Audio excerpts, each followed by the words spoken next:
Are you not ready for a test? Did you just not understand the material? Did you not have time to study for the exam? This video will talk about things you can do to avoid having to cheat. Let's talk cheating.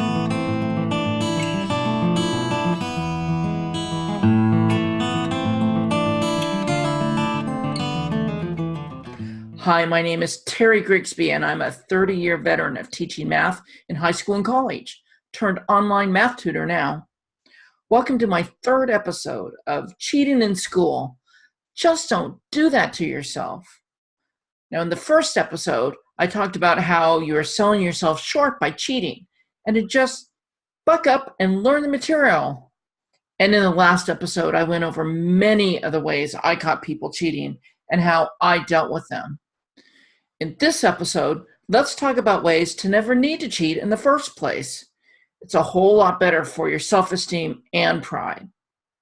Well, first, let's talk about the reasons people might cheat. It really just falls into two categories. One, you never understood the material, or two, you didn't have any time to study. So let's look at the first reason and figure out a way around this happening to you. So you get to the test and you never understood the concepts, so you decide to cheat as a last resort. Well, you can avoid this completely by taking some really important steps long before the test hits. Don't feel like you're the only student that just doesn't get this material. You are not. And you know what? Your teacher knows that. So as you begin this unit and you first realize you don't understand, get help immediately. Let me say that again. Get help immediately. Your teacher is the best resource, of course. Don't be nervous to ask for help. That's why your teacher is there. When you talk to them, be direct and honest that you don't get the material. Let your teacher know what's going on so that she can pinpoint the problem quickly and help you the most to understand the concepts. If you don't want to ask the teacher, then ask someone in the class. But don't just ask anyone in your class. Ask someone that you know understands things most of the time. Who knows, you could become fast friends.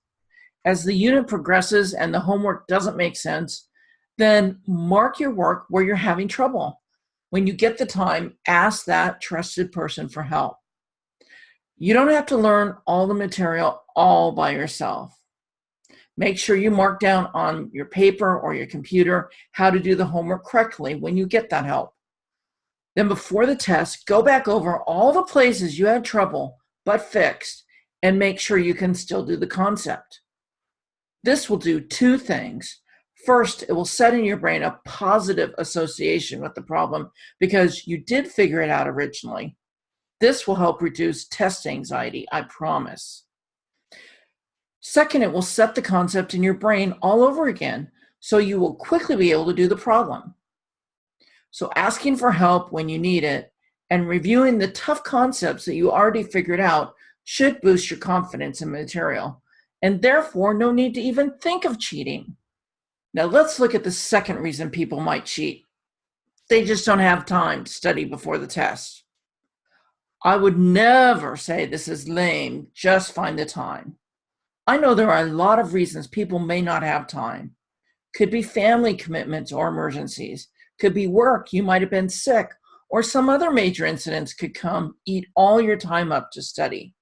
To avoid this problem, you should do the same as I said earlier. Learn as you go.